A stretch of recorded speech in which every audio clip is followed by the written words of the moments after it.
Jimmy Butler, the Miami Heat's marquee star, is allegedly on the trade block, and there's been rumored destinations. So let's get right into today's video. I want to hear your guys' thoughts. What do you guys think of these Jimmy Butler trade rumors? So let's get right into them. As you guys see right next to me, the first one is Jimmy Butler is asking for a trade. He's open to play anywhere. He's making it quite obvious that he is not happy. It seems that the relationship between him and Pat Riley is not at all going to be one that can be fixed. And he actually officially informed the Miami Heat that he wants to be traded.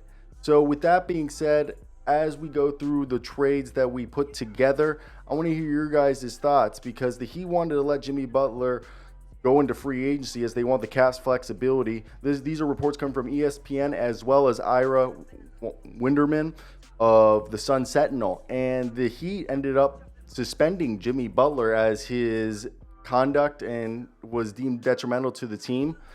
And this led to now seeming that they're going to be trading Jimmy Butler as soon as possible. So with that being said, the other things we're hearing is that the Warriors and the Suns are two teams that are least likely to be getting him in a trade, which if you guys had been following along, it seemed like that was what Mr.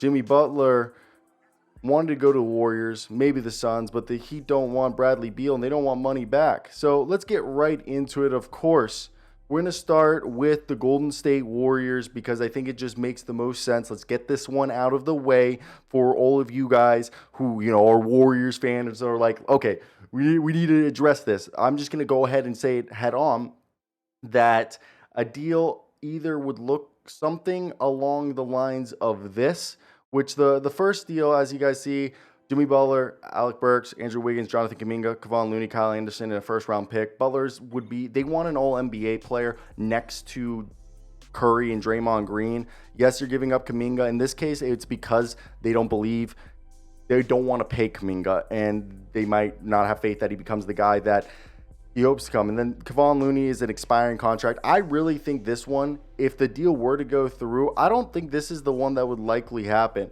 With more time passing, we went ahead and we looked at these deals. And the next one that you guys see, Andrew Wiggins, Gary Payton II, Kevon Looney, and Guy Santos, I think is the better one if you look at the deal, as I think just first off, Steve Kerr's motion offense emphasizes ball movement and spacing and likes high IQ basketball players. So obviously Jimmy Butler is one of the highest basketball IQ players in the league, and he's a secondary playmaker. He's also a guy who can play either as the forward or the wing, or even be, a ball handler whenever Curry sits. And I think that's going to allow them to, keep things guessing. And in comparison to the other destinations, which would be Mike Budenholzer, who loves those half-court isolation focus, or Malone's more structured sets, I think Steve Kerr's approach would maximize Jimmy Butler's ability to contribute both on or off the ball, as he's a really good inside the arc scorer, and he's still a decent defender, which would help harbor the perimeter defense you're giving up in this trade in Gary Payton and Andrew Wiggins. And plus his playmaking will complement Steph Curry, and then Alec Burks would give them some shooting efficiency. And in this case, for Miami, acquiring Andrew Wiggins, who's an effective field goal percentage this year is like over almost close to 60. I think it's like 58, so it's fantastic this year. And then regardless if you got Kuminga or not, Kuminga would be a nice guy if they did throw that in. But really the idea of a Looney, Gary Payton, Lindy Waters, and Guy Santos, we're just getting a bunch of cap flexibility and veteran leadership, like could be Kevon Looney and Gary Payton II. If you want to put in Kyle Anderson instead, because you're giving up Jimmy Butler to help give you some more forward depth for the Heat, but they don't want any money. They want cap flexibility. So I think this deal financially with Wiggins' contract and the other contracts we put there matches and makes this trade feasible. And I think Steve Kerr's will maximize offensively Jimmy Butler, and his defensive versatility will allow them to go ahead and be a more threatening contender. While I think the younger players and the roster flexibility with the cap room they'll gain will allow them to retool around Tyler Hero and Bam Adebayo for the Miami Heat. Now, I do want to put right here the second trade, or the last trade that I had which would look something along this lines. If you didn't want to trade Andrew Wiggins or Jonathan Kuminga, you'd basically have to package. And I think Dennis Schroeder actually can't be traded so before the deadline, so that deal has just fallen through. It's really not possible. The first two trades we showed you are more than likely what would happen. So let's move over to the Phoenix Suns, and let's talk about how the Phoenix Suns would look with a guy. Oh my God. I, I would think that a guy like Bradley Beal, and I said, oh my God, like that twice, because I wanted to say, oh my God, is it dumb if they were to trade for Bradley Beal? Unless they gave up the 2 first-round picks that the Suns can give up, I don't think this works for either team. Bradley Beal, when healthy, seems to fit the Suns. The Suns, I think, have the bigger guy that I'd rather trade is Nurkic. So for me, I wouldn't even be worried about anything along those lines, especially if I were the Phoenix Suns. That, look, Bradley Beal's averaging like 24 points and 4 rebounds and 5 assists. He's shooting well. Yeah, health is still a thing. He's one of their best defenders. And for the Heat, they don't want to take on that money, and it just doesn't make sense for anyone. But we'll just talk about it. Under Mike Budenholzer's system, I think Jimmy Butler will be able to thrive in those half-court sets that prioritize isolation scoring and allows for defensive discipline. Obviously, his leadership fills the void that Bradley Beal would, he fits in right there. Alec Burks would give him some shooting.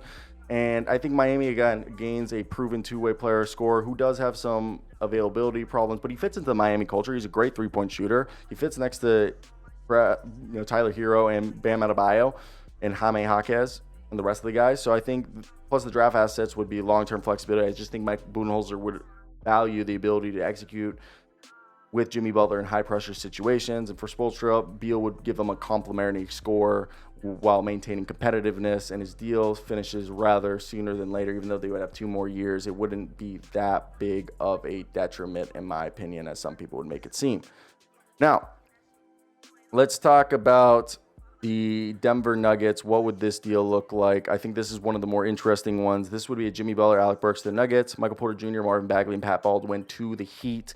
And then they salary dump Zeke Nnaji and Dario Saric and 2 second-round picks to the Wizards to basically make this deal cap compliant. Now, I think Michael Porter Jr., who's averaging just under 20 points a game, grabbing just under 7 rebounds and 3 assists, while being a 50% plus from the field shooter and 42% from 3. You also get Marvin Bagley, who isn't that bad, and he's on an expiring contract. It's not that bad for the Heat. And then Zeke Nnaji is kind of in a reclamation project for the Wizards, and the Wizards can also buy out Dario Saric, who's had a really bad year this year. But Michael Malone's structured offensive sets that he loves to run, especially with Nikola Jokic, especially the ones that he loves to run with Nikola Jokic, plus them being a championship team, Butler would give him the championship experience, and he can either accept that $52 million deal, or they could be like, hey, Jimmy, take some less money, go win some rings. I just think Miami's returns include Michael Porter Jr., who's a very efficient scorer, Marvin Bagley, who's a young, expiring big man, who will improve their interior presence. I just think Michael Malone's ability to have a two-way guy, or really an all-NBA player, it's just replacing Michael Porter Jr.'s production with Jimmy Butler, who's a clutchness, leadership, will really make up for what Michael Porter Jr. and Jamal Murray have been lacking.